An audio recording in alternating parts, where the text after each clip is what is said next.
नमस्ते, मैं डॉक्टर राधा माहली, घंटी आधारित शिक्षिका, अर्थशास्त्र विभाग, जलन कॉलेज चकधरपुर, कोल्हान विश्वविद्यालय से। आज का ये video UG semester 5 economics honours के विद्यार्थियों के लिए है, स्टैटिक्स पेपर से रिलेटेड है। आज के इस वीडियो में हम लोग सीखेंगे कि कंटिन्यूअस सीरीज के अंतर्गत मीन डिविएशन फ्रॉम मोड का कैलकुलेशन कैसे किया जाता है। तो हम लोग सीखेंगे कंटिन्यूअस सीरीज में मीन डिविएशन फ्रॉम मोड हम लोग किस तरह से ज्ञात करेंगे। तो देखिए, हम लोग मीन डिविएशन फ्रॉम मोड का कैलकुलेशन करने के लिए यहाँ हम लोगों ने एक उदाहरण लिया है। देखिए, यहाँ उदाहरण में हम लोगों ने क्लास इंटरवल लिया हुआ है, जिसमें 0 से 10, 10 से 20 करके 80 से 90 तक है। क्वेश्चंस पेपर में क्वेश्चंस जो हैं वो रो में रहता है, उसको कॉलम में अरेंज करना पड़ता है, लेकिन मैंने यहाँ पर आप लोगों को एग्जाम्पल बताने के लिए इसको पहले से ही कॉलम में अरेंज कर लिया है। तो यहाँ पर ये क्लास इंटरवल है और उसके बाद में हम लोग यहाँ देख रहे हैं फ्रीक्वेंसी को देख रहे हैं हम लोग। तो यहाँ पर फ्रीक्वेंसी दिया हुआ है, क्लास इंटरवल और फ्रीक्वेंसी। तो मीन डिविएशन फ्रॉम मोड का कैलकुलेशन करने के लिए हम लोग को सबसे पहले मोड का कैलकुलेशन करना है, उसके बाद उसमें से हम लोग को डिविएशन करना है। तो सबसे पहला काम हमारा है मोड को कैलकुलेट करना। तो यहाँ हम लोग देख रहे हैं हमारा हाईएस्ट फ्रीक्वेंसी कितना है, 25। हाईएस्ट फ्रीक्वेंसी 25 है, तो मोड कहाँ होगा, 40 to 50 क्लास इंटरवल के बीच में। तो हम लोग यहाँ पर लिखेंगे highest frequency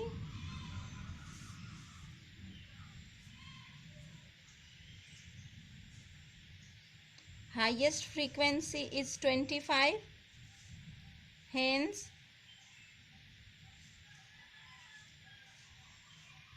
class of mode is कितना होगा, 40 to 50। ये हो जाएगा क्लास। मोड जो रहेगा वो 40 to 50 के बीच में आएगा। हम लोग यहाँ देख रहे हैं हाईएस्ट फ्रीक्वेंसी जो है 25 है। बाय इंस्पेक्शन हम लोग कह रहे हैं कि हाईएस्ट फ्रीक्वेंसी 25 है निरीक्षण से। अब इसको हम लोग F1 मानेंगे जो हाईएस्ट फ्रीक्वेंसी है। ऊपर में हम लोग F0 और नीचे में F2 और यहाँ L1। मोड का कैलकुलेशन कैसे किया जाता है मैं अपने आगे के वीडियोस में भी आपको बता चुकी हूँ, लेकिन यहाँ हम लोग दोबारा इसे कैलकुलेट करके बना रहे हैं। तो चलिए हम लोग यहाँ पर मोड कैलकुलेट करते हैं।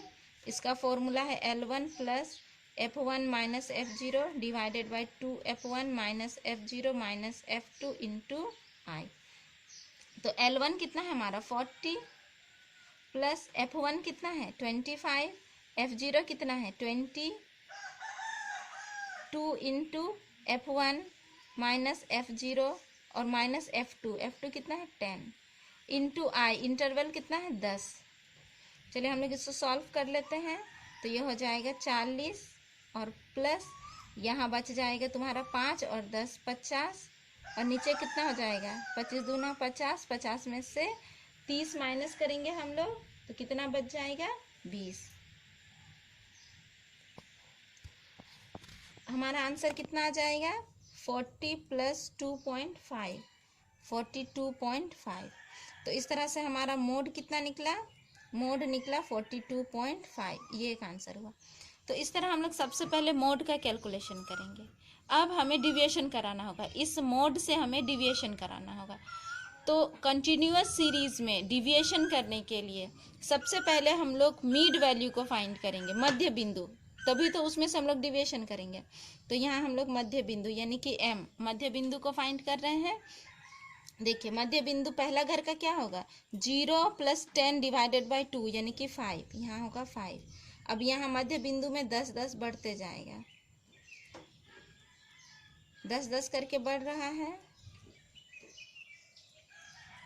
ये हमारा मध्य बिंदु निकल गया है। नेक्स्ट हमारा कॉलम क्या होगा, यहाँ पर हम लोग कौन करेंगे DM0 यानी कि x में से, यहाँ पर x नहीं है m है, m में से हम लोग मोड को माइनस करेंगे। तो हमारा m है 5 और मोड है 42.5। जब हम लोग इसको माइनस कर रहे हैं तो ये आ जाएगा माइनस 37.5। लेकिन हम लोग माइनस है, लेकिन माइनस हम लोग नहीं लिखेंगे। इसके बाद 15 में से 42.5 को माइनस करेंगे तो ये हो जाएगा 27.5। फिर 25 में से 42.5 को हम लोग माइनस करेंगे तो 17.5। तो इस तरह से जो हमारा मध्य बिंदु है, इस मध्य बिंदु से पारी पारी हम लोग 42.5 जो है हमारा, यानी कि मोड का जो वैल्यू है उसको हम लोग माइनस करते हुए जाएंगे। तो ये हो जाएगा हमारा DM0, यानी कि मोड से हम लोग डिविएशन करा रहे हैं। इतना हम लोग कर लिए हैं। अब हमारा नेक्स्ट काम क्या करना है? हमारा नेक्स्ट काम जो है, ये जो तुम्हारा DM जो है, DM0 जो है, इसको F के साथ में हम लोग गुना करेंगे। ये दोनों को F के साथ में गुना करेंगे, दोनों कॉलम को। तो यहाँ लिखेंगे FDM0। अब ये जो 37.5 है, 37.5 को 3 के साथ इंटू करेंगे हम लोग, तो कितना आ जाएगा हमारा 112.5। उसके बाद 27.5 को 8 के साथ गुना करेंगे तो 220.0। फिर 17.5 को 15 के साथ हम लोग गुना करेंगे तो ये आ जाएगा 262.5। इसी तरह से 7.5 को 20 के साथ हम लोग गुना करेंगे तो ये आ जाएगा 150.0। तो हम लोग यहाँ पर इसको गुना करते हुए F कॉलम और DM0, ये दोनों कॉलम को हम लोग गुना करते हुए यहाँ पर हम लोग लिखते जाएंगे।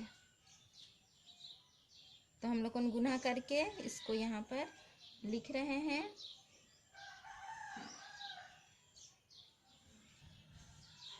हम लोग गुना करके इसको लिख लिए। अब हम लोग क्या करेंगे, इसको टोटल करेंगे। तो इसको जोड़ने पर ये टोटल आ रहा है 1500। तो हम लोग इसको जोड़ कर लिए। अब हम लोग यहाँ फॉर्मूला लिखेंगे, मीन डिविएशन फ्रॉम मोड।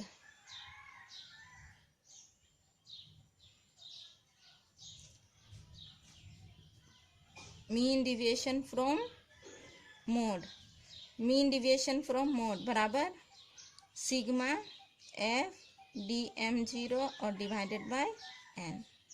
तो सिग्मा FDM0 कितना है 1500.0, n कितना है 100। तो कितना आया मीन डिविएशन फ्रॉम मोड, कितना आया 15। मीन डिविएशन फ्रॉम मोड जो है हमारा 15 आ गया। तो इस तरह से हम लोग मीन डिविएशन फ्रॉम मोड का कैलकुलेशन कर लिए हैं। आगे आप लोग और चाहिएगा तो फिर इसका कोफिशिएंट भी निकाल सकते हैं। क्वेश्चन में कोफिशिएंट निकालने के लिए देगा तो कोफिशिएंट निकालिएगा, नहीं पूछेगा तो निकालने का ज़रूरत नहीं है। आप मीन डिविएशन फ्रॉम मोड का कैलकुलेशन करके ही छोड़ सकते हैं। तो इस तरह हम लोगों ने देखा कि कंटिन्यूअस सीरीज में हम लोग मीन डिविएशन फ्रॉम मोड कैसे कैलकुलेट करेंगे। सबसे पहले तो हम लोग मोड का कैलकुलेशन करेंगे और उसके बाद में उससे डिविएशन करेंगे। याद रखिएगा मध्य बिंदु जरूर आपको फाइंड करना है, क्योंकि मध्य बिंदु से ही माइनस करना है। अगर आपको लेस देन मोर देन करके क्वेश्चन रहेगा तो उसको भी पहले आप अरेंज करिएगा। कैसे अरेंज करना है वो मैं बता चुकी हूँ। आप उसको अरेंज करिएगा और अरेंज करने के बाद में जो फर्दर प्रोसेस है, जो फर्दर स्टेप्स है, उसको आपको अप्लाई करना है। तो इस तरह से मुझे उम्मीद है कि आज के इस वीडियो में आप लोगों ने सीखा कि कंटिन्यूअस सीरीज के अंतर्गत हम लोग मीन डिविएशन फ्रॉम मोड का कैलकुलेशन कैसे कर सकते हैं। तो आज के लिए इतना ही। अगले वीडियो में मैं फिर आऊँगी, तब तक के लिए धन्यवाद।